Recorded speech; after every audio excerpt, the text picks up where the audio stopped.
오늘 우리에게 주시는 하나님의 말씀은 열왕기하 2장 15절에서 25절까지 말씀입니다. 열왕기하 2장 15절에서 25절까지 말씀 우리 한 절씩 교독하겠습니다. 맞은편 여리고에 있는 선지자의 제자들이 그를 보며 말하기를 엘리야의 성령이 하시는 역사가 엘리사 위에 머물렀다 하고 가서 그에게로 나아가 땅에 엎드려 그에게 경배하고 그에게 이르되 당신의 종들에게 용감한 사람 50명이 있으니 청하건대 그들이 가서 당신의 주인을 찾게 하소서. 염려하건대 여호와의 성령이 그를 들고 가다가 어느 사래나 어느 골짜기에 던지셨을까 하나이다 하니라. 엘리사가 이르되 보내지 말라 하나 무리가 그로 부끄러워하도록 강청하매 보내라 한지라.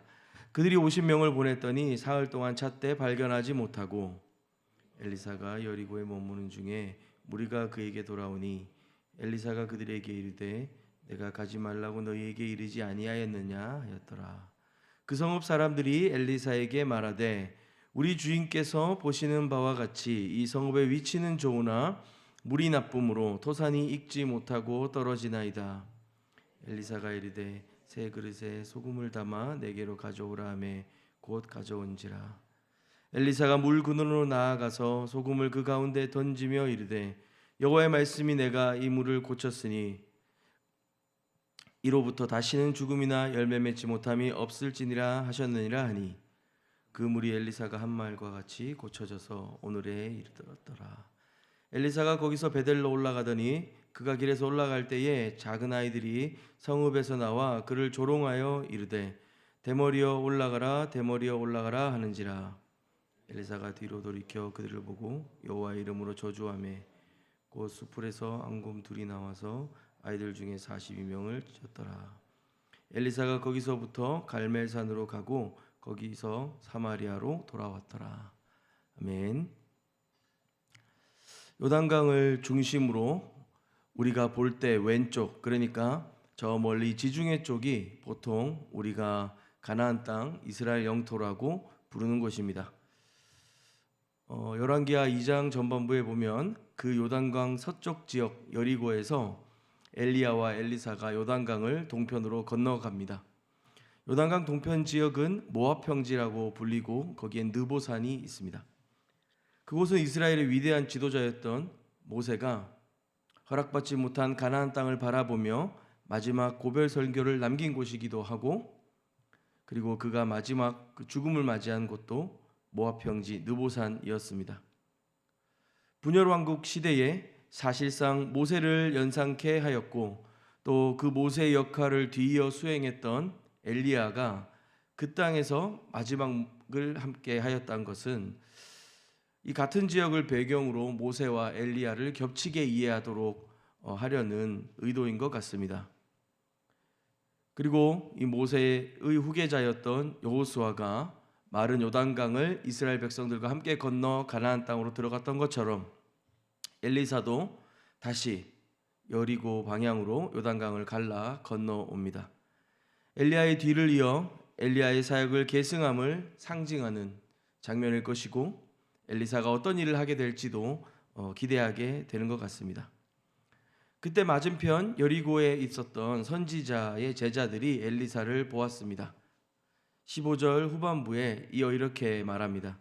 엘리야의 성령이 하시는 역사가 엘리사 위에 머물렀다 하고 가서 그에게로 나아가 땅에 엎드려 그에게 경배하고 16절입니다.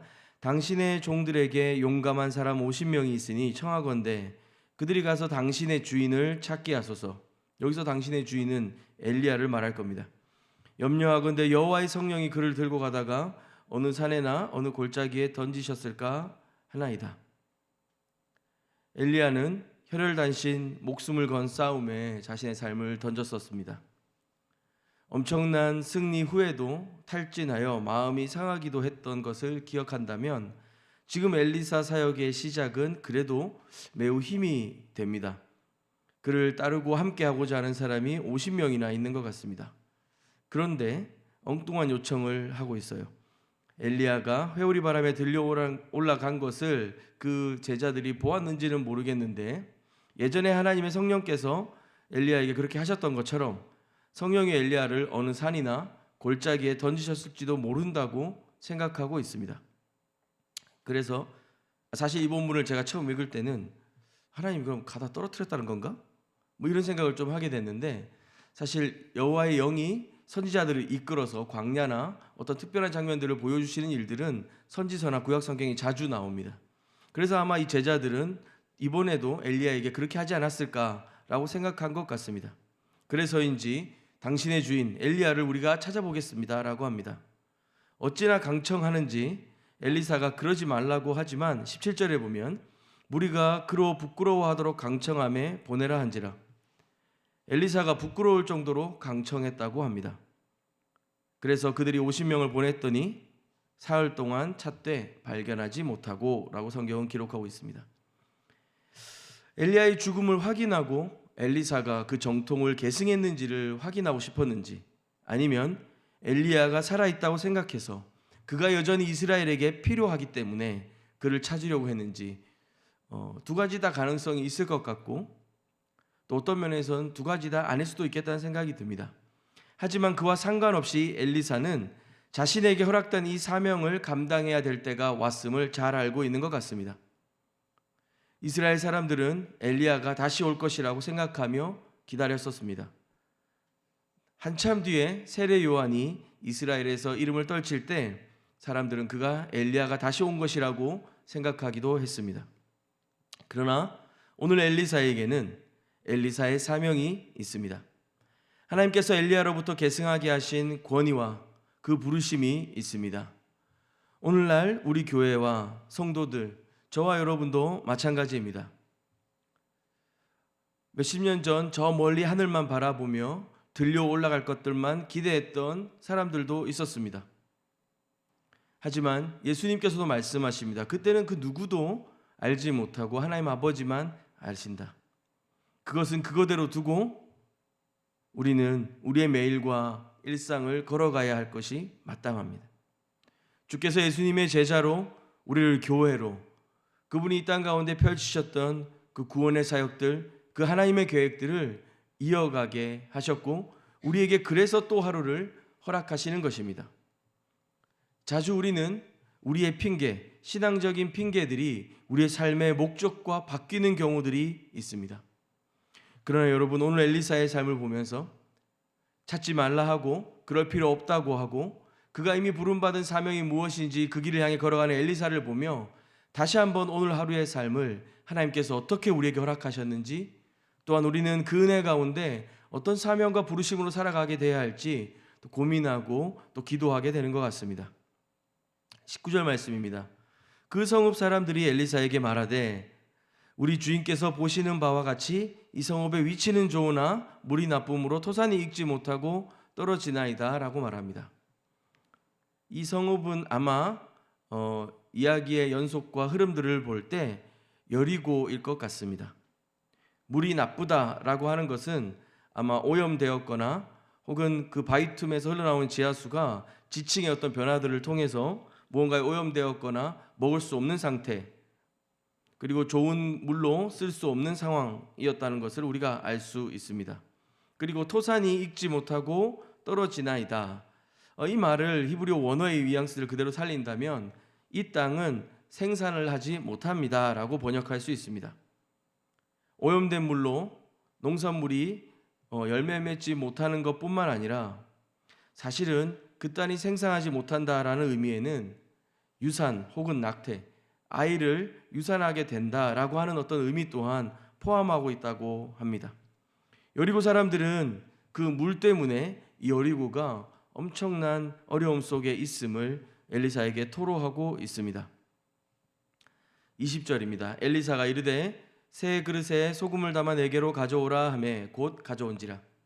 엘리사가 물 근원으로 가서 소금을 그 가운데 던지며 이르되 여호와의 말씀이 내가 이 물을 고쳤으니 이로부터 다시는 죽음이나 열매 맺지 못함이 없을지니라 하셨느니라 하니 그 물이 엘리사가 한 말과 같이 고쳐져서 오늘에 이르렀더라.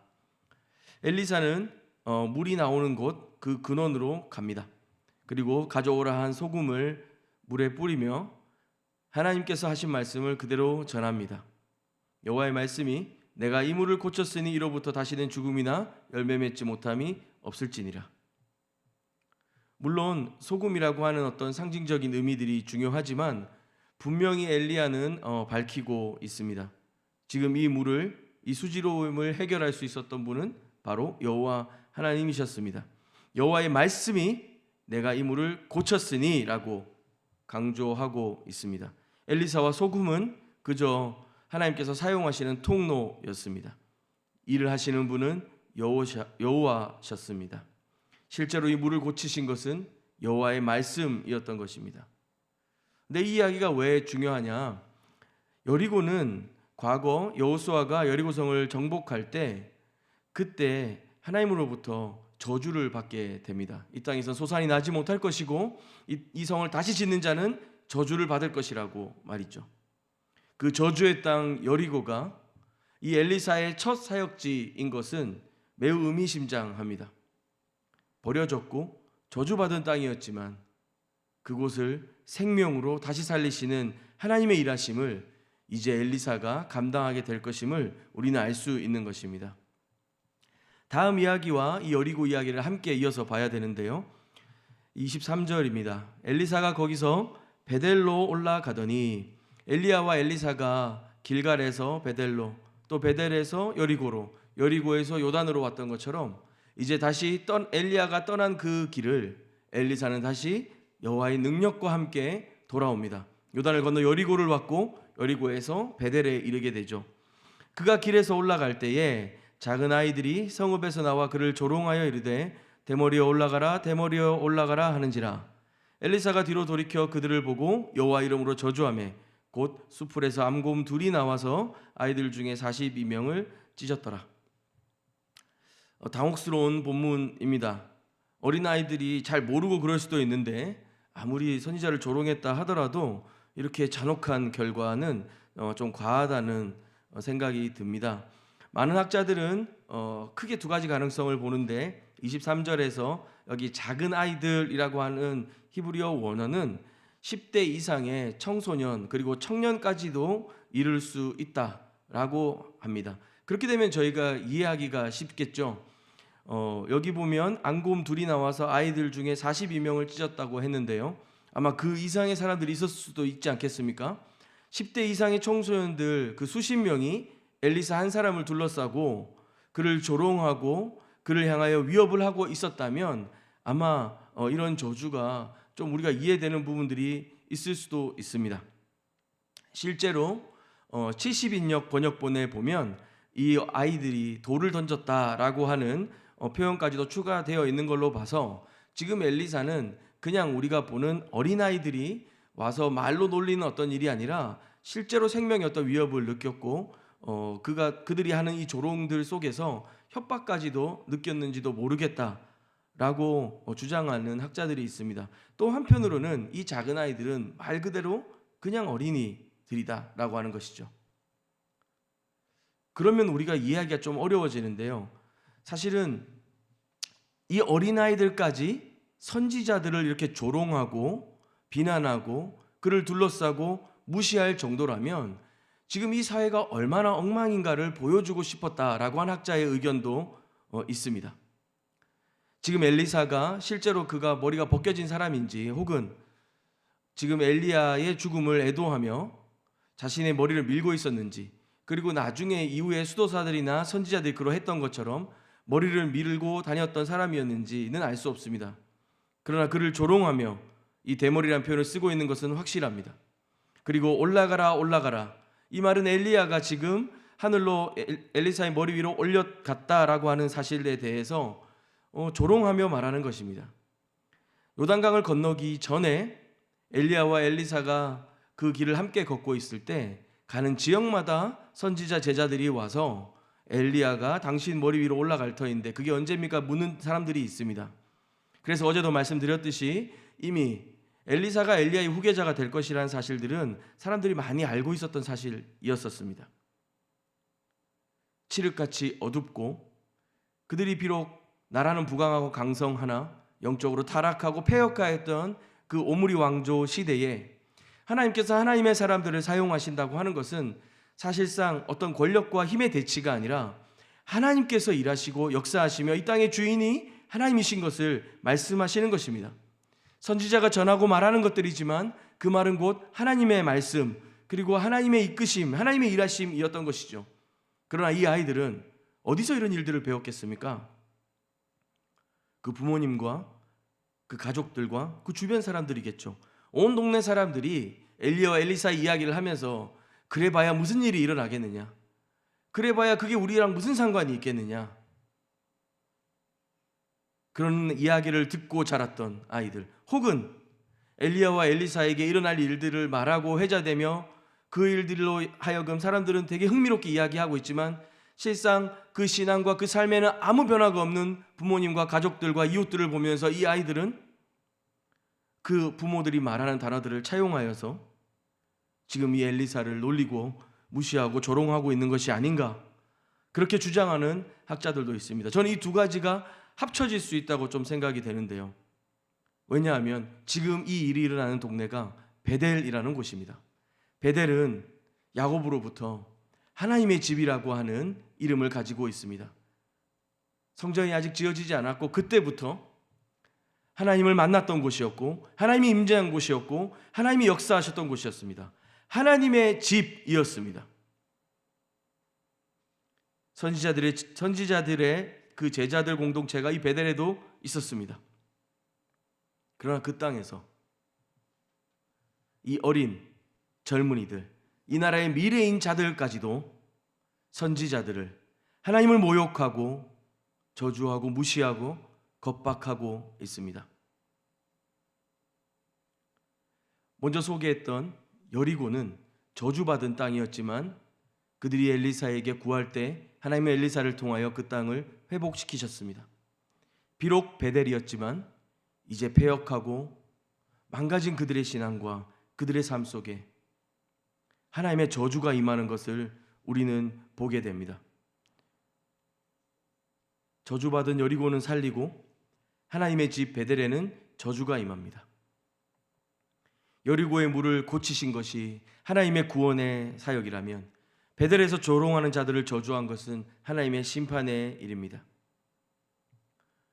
오늘 저와 여러분이 부탁받은 오늘 하루의 삶 속에서 우리가 어떤 부르심으로 살아갈 것인가 기도하고 고민하는 동안에 또한 우리의 삶의 모습과 그리고 무심코 던지는 우리의 표현과 고백들이 우리 가족들, 우리 자녀들, 또 우리 이웃들에게 하나님을 어떻게 드러내고 있는지, 혹은 우리가 믿는다 말하고 많은 신앙생활들을 이어가고 있지만 실상 그 하나님의 집 베델에서 하나님의 심판이 임하는 삶을 살고 있는 것은 아닌지, 반대로 저주받은 것 같은 우리의 매일과 우리의 직장과 일터 속에서 하나님의 축복이 임하고 있는 것은 아닌지 다시 한번 우리의 삶을 살피고 이 말씀을 비추어 함께 기도했으면 좋겠습니다. 같이 기도하겠습니다. 좋으신 아버지 하나님, 우리의 매일매일과 일상 속에서 더디 오시는 것 같은 하나님 당신을 기다리며 온전히 회복하시고 주님과 영원히 함께할 그날을 바라보지만 또한 매일매일 허락된 우리의 일상들을 주님의 부르심으로 알고 믿음으로 감당하며 하나님의 사랑과 그 은혜가 무엇인지 경험하고 누리며 나눈 자들 되게 하여 주시옵소서. 이 어린아이들까지 패역하고 망가졌던 이 베델 땅의 문제가 실상 우리의 영혼의 문제는 아닌지, 또 우리의 가정과 우리 사회의 문제는 아닌지 돌아보게 됩니다. 주님 은혜를 허락하여 주시고 다시 깨어 하나님께서 일하시는 것들을 믿음으로 바라보며 깨끗게 하시고 정결케 하시고 회복케 하시는 주님의 일하심을 구하게 하여 주시옵소서. 주님 사랑합니다. 예수님의 이름으로 기도합니다. 아멘. 우리 먼저 기도할 때 날마다 우리의 삶을 응원하시고 격려하시며 우리의 삶을 살피시고 은혜로 붙들어 주시는 주님께 감사하는 기도로 나아갔으면 좋겠습니다. 매일매일 우리에게 새로운 소명과 부르심을 주시고 우리 안에 허락된 하루를 기쁨과 감사함으로 살아갈 수 있도록 주님 앞에 은혜를 구하며 기도했으면 좋겠습니다. 이어서 기도할 때 우리의 가정과 우리 사회를 위해서 기도했으면 좋겠습니다. 하나님을 믿고 주님을 따르는 삶으로 우리가 그렇게 고백하며 살아낼 수 있으면 좋겠고 또 우리의 가정과 또 우리의 이웃과 일터와 직장과 모든 삶의 영향력 속에서 우리의 마음과 생각이 주님을 바라보게 하시고 오염된 물이 깨끗게 된 것처럼 우리의 삶 또한 회복되게 하여 주시옵소서. 그렇게 주님께 은혜를 구하며 함께 기도했으면 좋겠습니다. 두 가지 기도하신 후에 개인의 기도로 더 깊이 주님 앞에 나아가겠습니다.